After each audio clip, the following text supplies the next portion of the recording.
KMS Records. KMS Records has been around since 1987. That's I released Triangle of Love. It's called.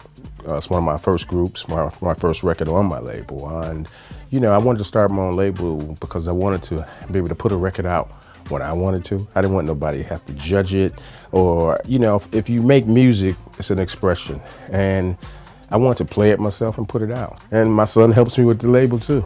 So all these songs that I hear that people always sending me, I get like hundreds of demos. Can't always get through them. So now he gets through them and he brings me what he thinks is good, and then I kind of go through them. So, you know, I got a little help too.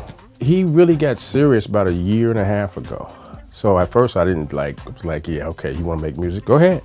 He asked me, Dad, how you do this? I said, go look it up on YouTube. You know, that was my approach because I didn't want to waste my time just, you know, telling him something. But after I realized he was serious, then I started getting more involved in helping him. And it's really been all systems go. He's probably got 10 records coming out in March. He works with a lot of different people too. He works with Pig and Dan. He works with, he had a record out on Somar. He put records out on my label, KMS. He's actually worked on a couple of inner city records with me.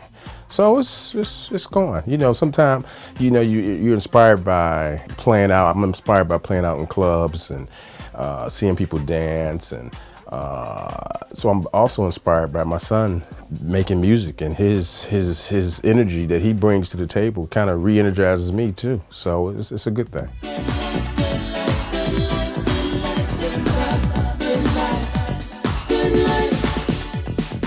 Origin is it's my showcase that it's gonna be presented first in Detroit at the Movement Festival this year at the end of May. And it's really about working with youth, but also the history that I have with the music, how I have affected generations and the youth now, and how it's like it's gone full circle.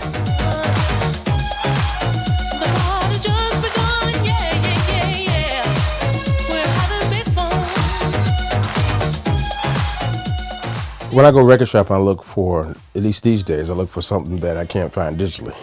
You know, I try to find maybe a record that I just can't find digitally. You know, that's the main reason I go, just for the feel. It's kind of therapeutic too. You go to a record shop, it feels good looking through records.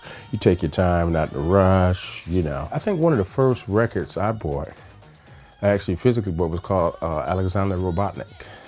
I don't know if you know the record, but it's I think the guy who created this from Germany, and it was called Aua. And the reason I grabbed that record is because of the color. It was like yellow, maybe blue, red. And it had this strange image. It wasn't really a robot. I don't know how to describe it. It might have been like a bird or something. It was strange, but it grabbed me. And then when I listened to the record, it was amazing. So that was one of the first records I bought, and that was in Detroit. It was a shop called Buy Right Music. We got a new single coming from Inner City. It's called Bad Girl, and it's actually a tribute to Donna Summers. We were doing an Inner City show, and when we found out she had passed, we found out right after the Inner City show. So the next time we went in the studio, somehow we grabbed this inspiration and we wrote this track. So that's coming, more Inner City stuff, some Kevin Saunderson stuff, me working with my son, Kevin Saunderson, and Dante Saunderson. He's doing a lot of music too now. So, you know, there's gonna be a lot of music coming.